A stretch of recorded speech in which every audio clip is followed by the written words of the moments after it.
Hi ನಮಸ್ತೆ, ನಾನು ನಿಮ್ಮ ಶ್ವೇತಾ ರವಿಕುಮಾರ್. ಇವತ್ತಿನ ದಿನ ಧಾರವಾಡ ಪೇಡನ ಮಾಡ್ತಾ ಇದ್ದೀನಿ. ತುಂಬ ರುಚಿಯಾಗಿ ತುಂಬ ಕಡಿಮೆ ಇಂಗ್ರೀಡಿಯೆಂಟ್ಸ್ನ ಬಳಸ್ಕೊಂಡು ಬೇಕ್ರಿನಲ್ಲಿ ಯಾವ ರೀತಿ ಮಾಡ್ತಾರೆ ಅದಕ್ಕಿಂತನೂ ರುಚಿಯಾಗಿ ಮನೆಯಲ್ಲೇ ಮಾಡ್ಕೋಬೋದು. ಬನ್ನಿ ಮಾಡೋದು ಹೇಗೆ ಅಂತ ನೋಡೋಣ. ನಾವು ಧಾರವಾಡ ಪೇಡನ ಮಾಡಬೇಕು ಅಂದರೆ ಫಸ್ಟು ಬೂರ ಸಕ್ಕರೆನ ರೆಡಿ ಮಾಡ್ಕೊಳ್ಬೇಕು. ಇಲ್ಲಿ ನಾನು ಒಂದು ಕಡಾಯಿಗೆ 3 ಕಪ್ಪು ಸಕ್ಕರೆನ ಹಾಕ್ಕೊಳ್ತಾ ಇದ್ದೀನಿ. ನೀವು ಯಾವುದೇ ಕಪ್ ಅಳತೆನಾದರೂ ತೊಗೋಬೋದು. 3 ಕಪ್ ಸಕ್ಕರೆಗೆ ಅರ್ಧ ಕಪ್ಪು ನೀರನ್ನ ಹಾಕ್ಕೊಳ್ತಾ ಇದ್ದೀನಿ. ಲೋ ಫ್ಲೇಮಲ್ಲಿ ಫಸ್ಟು ಸಕ್ಕರೆನ ಕರಗಿಸ್ಕೊಳ್ಬೇಕು. ಸಕ್ಕರೆಗೆ ನೀರನ್ನ ಕಮ್ಮಿ ಹಾಕ್ಕೊಂಡಿರೋದ್ರಿಂದ ಪಾಕ ಬೇಗ ಗಟ್ಟಿಯಾಗುತ್ತೆ. ಸಕ್ಕರೆ ಕರಗಿದ ನಂತರ ಗ್ಯಾಸ್ ಫ್ಲೇಮ್ನ ಜಾಸ್ತಿ ಇಟ್ಕೊಂಡು ಮಿಕ್ಸ್ ಮಾಡ್ಕೊಳ್ತಾ ಹೋಗಬೇಕು. ಗ್ಯಾಪ್ ಕೊಡಬಾರ್ದು, ಆ ರೀತಿ ಮಿಕ್ಸ್ ಮಾಡ್ಕೊಳ್ಬೇಕು, ಇಲ್ಲ ಅಂದರೆ ಗಟ್ಟಿಯಾಗ್ಬಿಡುತ್ತೆ. ಹಾಗೆ ಯಾರಾದರೂ ಹೊಸಬ್ರು ನನ್ನ ಚಾನಲ್ನ ನೋಡ್ತಾ ಇದ್ದರೆ ಪ್ಲೀಸ್ ಸಬ್ಸ್ಕ್ರೈಬ್ ಮಾಡ್ಕೊಂಡು ನೋಡಿ. ಈ ರೀತಿ ಸುತ್ತ ಕ್ರಿಸ್ಟಲ್ ಥರ ಫಾರ್ಮ್ ಆಗ್ತಾ ಹೋದಾಗ ಗ್ಯಾಸ್ನ ಆಫ್ ಮಾಡಿಕೊಂಡು ಮಿಕ್ಸ್ ಮಾಡ್ಕೊಳ್ಬೇಕು. ಸ್ವಲ್ಪನೂ ಗ್ಯಾಪ್ ಕೊಡಬಾರ್ದು, ಆ ರೀತಿ ಮಿಕ್ಸ್ ಮಾಡ್ಕೊಳ್ಬೇಕು, ಇಲ್ಲ ಅಂದರೆ ಗಂಟಾಗ್ಬಿಡುತ್ತೆ. ನೀವು ಬೇಕಾದರೆ ಕೇಳ್ಬೋದು ಸಕ್ಕರೆನ ಪೌಡ್ರ್ ಮಾಡಿಕೊಂಡು ಮಾಡ್ಬೋದಲ್ವಾ ಅಂತ. ಖಂಡಿತ ಚೆನ್ನಾಗಿ ಬರಲ್ಲ. ಈ ರೀತಿ ಪೂರ ಸಕ್ಕರೆನ ರೆಡಿ ಮಾಡಿಕೊಂಡು ಮಾಡೋದ್ರಿಂದ ಪೇಡ ಚೆನ್ನಾಗಿ ಬರುತ್ತೆ. ನೀವಿಲ್ಲ ಅಂತಂದರೆ ಅಂಗಡಿಗಳಲ್ಲೂ ಸಹ ಬೂರ ಸಕ್ಕರೆ ಸಿಗುತ್ತೆ, ಅದನ್ನು ತೊಗೊಬಂದು ಸಹ ಮಾಡ್ಕೋಬೋದು. ಇವಾಗ ಬೂರ ಸಕ್ಕರೆ ರೆಡಿ ಆಗಿದೆ. ಇಲ್ಲಿ ನಾನು ಒಂದು ಮಿಕ್ಸಿ ಜಾರ್ಗೆ ಹಾಕ್ಕೊಂಡು 1 ರೌಂಡು ಗ್ರೈಂಡ್ ಮಾಡ್ಕೊಳ್ತಾ ಇದ್ದೀನಿ. ನಂತರ ಒಂದು ಜರಡಿನಲ್ಲಿ ಜರಡಿಸ್ಕೊಳ್ತೀನಿ. ಧಾರವಾಡ ಪೇಡ ಮಾಡೋದಕ್ಕೆ ಒಂದು ಅರ್ಧ ಗಂಟೆ ಬೇಕಾಗುತ್ತೆ. ಅರ್ಧ ಗಂಟೆ ಒಳಗಡೆ ಎಲ್ಲ ಧಾರವಾಡ ಪೇಡನ ಮಾಡ್ಕೋಬೋದು.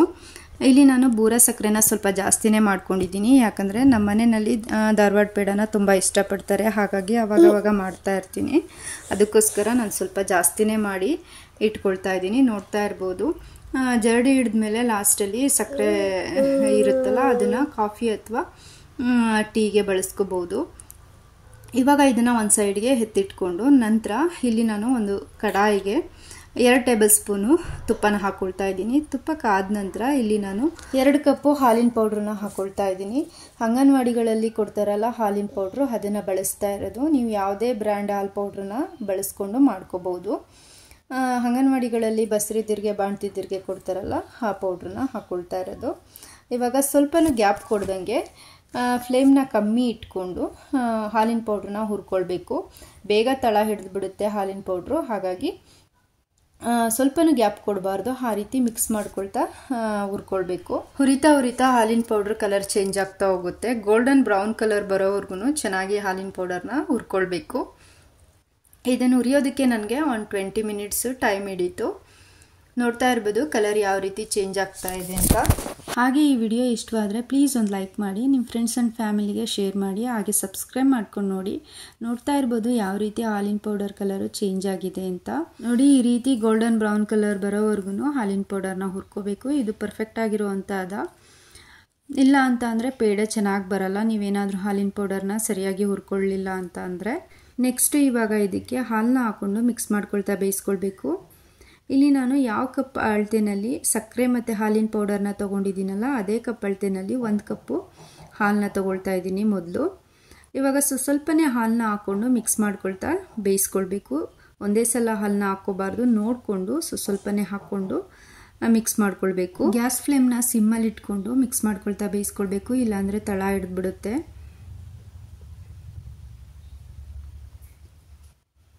ಇಲ್ಲಿ ನಾನು 1 ಕಪ್ ಪೂರ್ತಿ ಹಾಲನ್ನ ಹಾಕ್ಕೊಂಡು ಮಿಕ್ಸ್ ಮಾಡ್ಕೊಂಡಿದ್ದೀನಿ. ಇವಾಗ ನಾವು ಕರೆಕ್ಟಾಗಿರೋವಂಥ ಹದನ ನೋಡ್ಕೋಬೇಕು. ಗಟ್ಟಿಯಾಗಿದ್ದರೆ ಇದಕ್ಕೆ ಇನ್ನು ಸ್ವಲ್ಪ ಹಾಲನ್ನ ಹಾಕ್ಕೋಬೇಕು, ಇಲ್ಲ ಹದವಾಗಿದ್ದರೆ ಮತ್ತೇನು ಹಾಲನ್ನ ಹಾಕ್ಕೊಳ್ಳೋದು ಬೇಡ. ನಂಗೆ ಇಲ್ಲಿ ಸ್ವಲ್ಪ ಗಟ್ಟಿ ಅಂತ ಅನಿಸ್ತು, ಹಾಗಾಗಿ ಇನ್ನು ಸ್ವಲ್ಪ ಹಾಲನ್ನ ಹಾಕ್ಕೊಳ್ತಾ ಇದ್ದೀನಿ. ಇಲ್ಲಿ ನಾನು 2 ಕಪ್ ಹಾಲಿನ ಪೌಡರ್ಗೆ 1/4 ಕಪ್ಪಷ್ಟು ಹಾಲನ್ನ ಬಳಸಿದ್ದೀನಿ. ಇಲ್ಲಿ ನಾನು ಹಾಲು ಹಾಕಿದ್ಮೇಲೆ 5 ರಿಂದ 6 ನಿಮಿಷದವರೆಗೂ ಚೆನ್ನಾಗಿ ಮಿಕ್ಸ್ ಮಾಡ್ಕೊಳ್ತಾ ಬೇಯಿಸ್ಕೊಂಡಿದ್ದೀನಿ.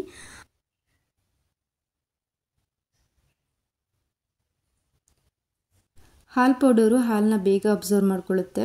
ನೋಡ್ತಾ ಇರ್ಬೋದು ಯಾವ ರೀತಿ ಹಾಲು ಪೌಡರು ಹಾಲನ್ನ ಅಬ್ಸರ್ವ್ ಮಾಡ್ಕೊಳ್ತಾ ಇದೆ ಅಂತ.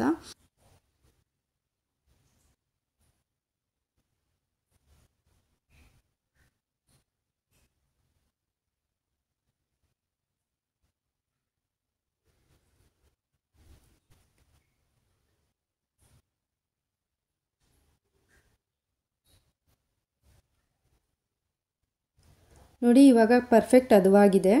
ನಿಮ್ಗೆ ಅಕಸ್ಮಾತ್ ಗೊತ್ತಾಗಲಿಲ್ಲ ಅಂತಂದರೆ ಈ ರೀತಿ ಒಂದ್ಸಲ ಕೈಯಲ್ಲಿ ಮುಟ್ಟು ನೋಡಿದ್ರೆ ಗೊತ್ತಾಗುತ್ತೆ. ಕೈಗೆ ಅಂಟಬಾರ್ದು, ಹಾಗೆಯೇ ಗಟ್ಟಿಯಾಗೂ ಇರಬಾರ್ದು, ಹಾಗೆಯೇ ತೆಳ್ಳಗೂ ಇರಬಾರ್ದು. ನೋಡಿ ಈ ರೀತಿ ಹದವಾಗಿರಬೇಕು, ಸಾಫ್ಟಾಗಿ.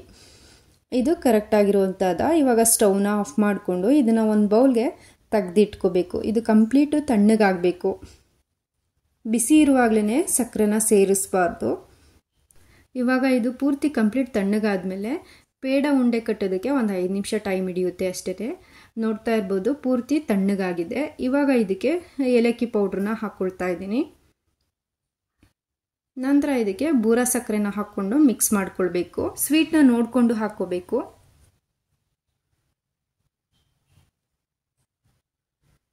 ಇವಾಗ ಇದನ್ನ ಕೈಯಲ್ಲಿ ಚೆನ್ನಾಗಿ ಮಿಕ್ಸ್ ಮಾಡ್ಕೊಳ್ಬೇಕು.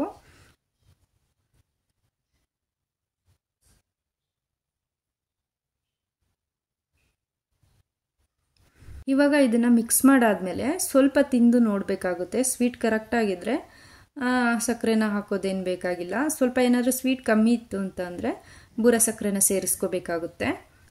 ಇಲ್ಲಿ ನಾನು ಸ್ವಲ್ಪ ತಿಂದು ನೋಡಿದೆ, ಸ್ವೀಟ್ ಕಮ್ಮಿ ಇತ್ತು, ಹಾಗಾಗಿ ಇನ್ನು ಸ್ವಲ್ಪ ಬೂರ ಸಕ್ಕರೆನ ಸೇರಿಸ್ಕೊಂಡು ಮಿಕ್ಸ್ ಮಾಡ್ಕೊಳ್ತಾ ಇದ್ದೀನಿ.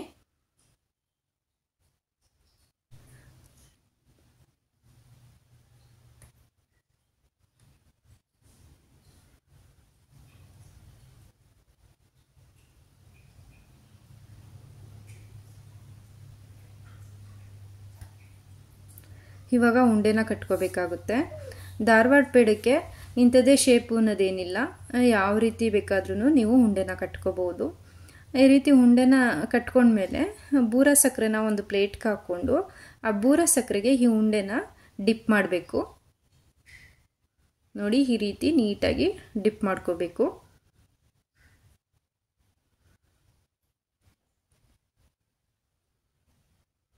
ಮತ್ತೆ ಇನ್ನೂ ಒಂದು ಉಂಡೆನ ಕಟ್ಟಿ ತೋರಿಸ್ತಾ ಇದ್ದೀನಿ.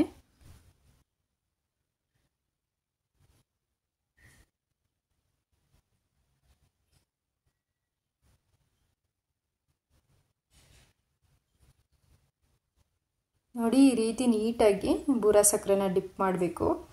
ನೋಡ್ತಾ ಇರ್ಬೋದು ಪೇಡ ಉಂಡೆನ ರೆಡಿ ಮಾಡಿ ಯಾವ ರೀತಿ ತಟ್ಟೆನಲ್ಲಿ ಇಟ್ಕೊಂಡಿದ್ದೀನಿ ಅಂತ. ಇದೊಂದು 1/2 ಅವರ್ ಆದಮೇಲೆ ನೀಟಾಗಿ ಅಬ್ಸರ್ವ್ ಮಾಡ್ಕೊಳ್ಳುತ್ತೆ.